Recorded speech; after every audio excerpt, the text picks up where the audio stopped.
anime, tem um vídeo de vocês, porque, pô, eu sou uma fã do Death Note, né? E tem lá o personagem do L, né? Sim, sim. Vocês fizeram um vídeo sobre autismo. Ele é um personagem próximo do autismo, porque os dois são muito inteligentes e é um embate entre os dois, né?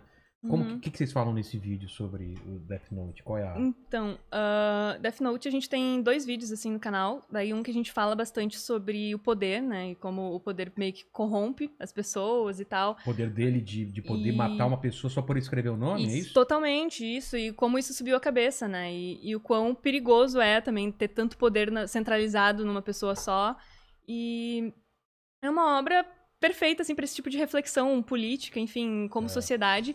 A gente tem várias outras obras também que falam sobre poder estipulado em um objeto, como O Senhor dos Anéis, que é o poder do anel que corrompe também. Então, é muito bacana obras que retratem, assim, o quão o ser humano é falho quando tem que lidar com certos problemas de autoestima e quando o poder é dado a ele, né? Um poder grande, né? Isso, o Light, o Kira. Ele sempre foi com um adolescente, assim, muito inteligente, mas que ele não tinha vontade de viver. Pra ele, o mundo não era interessante o suficiente. Era tudo um saco. Então, pra ele era tudo um saco. E aí ele viu no Death Note uma oportunidade de mudar o mundo. Aí, a partir dessa oportunidade sentido pra vida? De mudar o mundo, acabou se tornando uma obsessão por poder ali, uma megalomania absurda. A gente fala um pouquinho sobre narcisismo, que é muito forte ali, né? Que é uma falta de empatia, assim, pelas outras pessoas, se ela estiver, por exemplo, no caminho da pessoa e ele é capaz de fazer tudo que fosse preciso, aí, por exemplo, ele mata inocentes no meio da jornada, pra então... atingir o objetivo dele. É bem complicado, assim, então até a gente tem a hashtag, você Team Kira ou Team L, aí eu não consigo entender muito bem qual é a moral do ser Team Kira, porque eu acho que é muito perigoso, na verdade, né? Mas tem lá no vídeo gente que é Team Kira, hein? Mas ele tem algum lado bom, assim, algum grande... Ele começa, na teoria, matando só assassino, né? Isso, gente que já ia ser condenado. Depois, um abraço pra essa... depois é quem aparece no caminho, né? Então, isso nos mostra bastante, assim, o poder que corrompe. Breaking Bad também tem um pouco disso, não? O Walter White. Walter White. Ele também tem um pouco disso, Ele também começa a ter né? poder e começa... porque ele começa com o objetivo de... vamos tratar... Que se tivesse SUS lá, não precisava, né? Mas aí ele começa com aquele objetivo de... vou me tratar e tal. Minha família não tem condição de pagar, não tem como pagar. Mas ele se perde também nesse caminho, né? Acaba... E no caso do L, é um lance de autismo mesmo? Aí o L, a gente tava comentando no vídeo que existe muito forte na internet uma teoria, assim, há muito tempo já, de que ele teria síndrome de Asperger.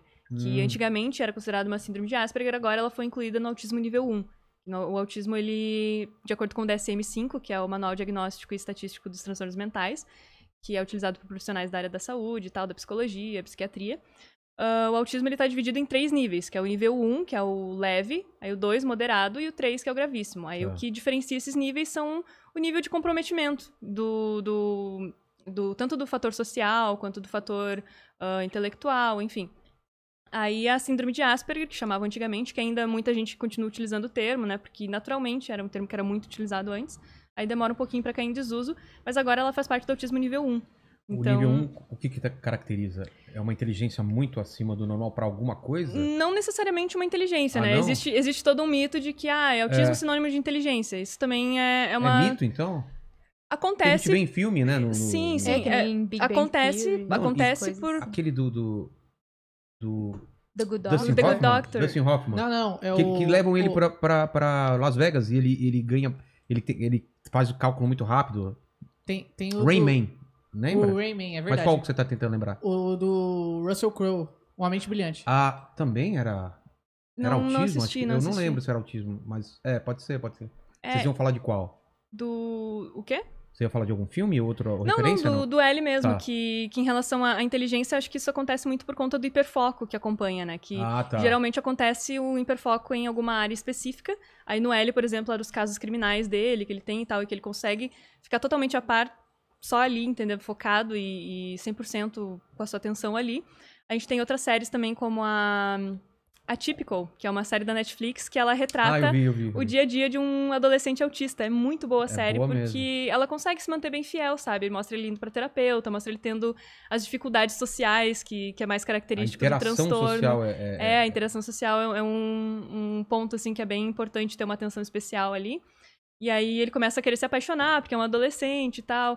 E ele é muito inteligente na área da biologia marinha, por causa do hiperfoco dele. Ele gosta muito de desenhar pinguins e tal, então... Ele sabe o nome de todas as espécies de pinguins. Até pra se acalmar, ele começa a repetir na cabeça dele. É uma série muito bacana, que retrata muito bem, muito bacana mesmo. O ator arrasou. Muito bom ator. Eu assisti a primeira temporada, acho que já tem a segunda até, né? Tá indo pra quarta. E quarta e última. Vai ser a última. Eu tô muito defasado de série. Vocês conseguem ainda assistir muita coisa? Eu não dou conta de... Sai muita coisa muito rápido, mas muito rápido. Cara, eu acho que eu vou baixar seu microfone, acho que tá tapando muito seu rosto. Deixa eu... Aí é porque eu sou nanica. Deixa ficar melhor. A altura não ajuda. Até que não tava. O que eu ia falar que tá tapando é o cabelo dela que tá caído pra esse lado. Ah, tá. Mas aí... Tá. É que eu sou nanica. Isso é... Quanto você tem de altura? 1,55. Caramba! Eu sou baixo, mas você tá de parabéns. E você? Passou, eu tenho 1,64. Eu tenho 1,68, mas eu falo 1,70. Porque é não, muito... dá pra arredondar. Dá pra arredondar. Ninguém vai conferir se Ninguém vai tem trazer 2... uma trena. 2 centímetros. Você tem quanto? 1,50? 1,55. Não tem, você tem 1,58. Pronto, já. Você acha que alguém vai ficar com a trena? Claro que... Mas já... Ali no canal mesmo, uma garota essa semana falou que... Ela fez uma fanfic aí e falou que eu era... Como é que era? Pigmeu albino. Pigmeu albino, ainda me chamou de albina. Caramba. Um abraço, Raquel. Muito obrigada, Raquel. Muito bacana. Mas... Até essa questão do hiperfoco, tem várias teorias sobre o Sherlock ser autista também, né? Cara, eu acho que sim, né? A série, não sei se vocês se basearam, porque tem um vídeo também sobre Palácio Mental que eu achei muito legal.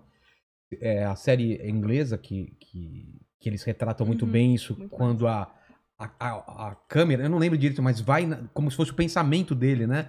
Onde ele chega pra fazer a dedução. Mas eu acho que sim, o personagem que foi criado pelo Conan Doyle é esse lance mesmo. Ele tem um hiperfoco e ele prestar atenção na unha, no detalhe, no pelo do gato que tá na roupa e fazer as associações e começa a fazer tudo. É legal que a série vai mostrando assim, né? É muito... Imagens, é bem legal. Não, a legal. parte visual é muito legal. E quando também tá vendo no celular alguma coisa, né? Abre aquelas telas. Eu acho visualmente muito legal. Esteticamente, acho que é uma das mais bonitas, assim. Né? Mas além do lance do hiperfoco, esse lance do palácio mental, né? Que ele fala isso na série, né? Que ele vai até o palácio mental dele pra buscar as conexões e tal. O que é isso? Isso é da série ou existe esse conceito de palácio mental? É verídico, é verídico. Como que explica a Elisa isso? tem o palácio mental dela, não tem? Sério? Tenho. Como que você explica É uma coisa pro pessoal? que a gente exercita, né? Bem uma maneira fácil. Bem fácil, assim. Não, primeiramente é bom explicar que por mais que você faça palácio mental, você não vai ficar, tipo, recordista de memorização em um dia, né? Talvez não vai existe ficar que nem método. Sherlock, né? Não existe método nenhum, assim. Ele era usado desde a antiguidade, lá na Grécia Antiga, pra memorização, porque antigamente eles não tinham teleprompter, não tinham computador, PowerPoint, não tinham nada, tinham que estar tudo ali na cabeça, né? Então ele é conhecido como também método de Locke, que significa lugar em latim. Aí ele é basicamente um aproveitamento do cérebro quando ele faz associações com imagens, porque o nosso cérebro ele trabalha muito com o visual, muito com imagens. Então, o método do palácio mental, pra gente se recordar de coisas e lembrar com mais facilidade, ele é uma técnica que vai estar se aproveitando, tirando uma vantagem da maneira que o nosso cérebro funciona, que é com imagens. Aí tem 3 passos básicos ali que a gente conseguiu resumir pra fazer no vídeo, que ele fala que primeiro você precisa escolher um lugar pra ser o seu palácio mental, né? Eu, por exemplo, escolhi minha casa, Mas que é um pode ser lugar qualquer que... lugar. Qualquer lugar, você pode até inventar. Pode ser aqui, por exemplo. Mas você tem que estar no lugar, é isso? Não, você tem Na que tua cabeça. pensar num lugar, entendeu? Pensar você num lugar. Você vai até ele mentalmente. Mentalmente, isso. Aí tem que ser um lugar de preferência que você conheça bem, né? Que não vai ter erro na hora de lembrar e de memorizar. Aí, a partir disso, você tem que pensar, por exemplo, a ordem das coisas. Tipo, entrei, por exemplo, na minha casa, primeiro lugar é a cozinha, que é o meu palácio mental. Aí eu olho primeiro pra cadeira, depois pra mesa, depois pra geladeira, por exemplo. Aí isso são as estações do meu palácio mental. Tem que sempre ser a mesma ordem pra gente não acabar se perdendo. Entendi. Aí é bacana fazer associações bizarras. Quanto mais criativo e inusitado for aquilo que você quer colocar ali no seu palácio mental, mais fácil você lembra. Então, qual é a moral? Se eu for no mercado e eu precisar comprar cebola, refrigerante, chocolate e ovos, por exemplo. Aí é só eu imaginar o Cebolinha, da Turma da Mônica, pra fazer referência à cebola, segurando um ovo de Páscoa, daí ovos, chocolate, tomando um refrigerante no meio da minha cozinha. Aí é só visualizar muito bem essa imagem. Caramba. E ela vai dar um contraste muito grande nas outras imagens que meu cérebro tá armazenando. Então eu vou estar tirando uma vantagem. Exatamente, vou estar tirando uma vantagem da capacidade visual que o cérebro tem aí de armazenar as coisas. Então, ele é uma técnica que é muito utilizada por campeões de memorização. Tá fazendo. Você falou de uma coisa simples, mas isso dá pra ser usado... O Sherlock, por exemplo, usava como? Daí vai... O dele é muito avançado, né? Eu uso pra lista de compra. Mas ele também ia pra um lugar? Eu não lembro. Ele ia pra um... Ele chega a falar na série que ele ia pra um lugar, né? Isso, a série mostra ele vai no Palácio Mental, vai mostrando lembro que uma hora que ele tá na rua, começa a levantar a parede, né? Curtindo alguma coisa.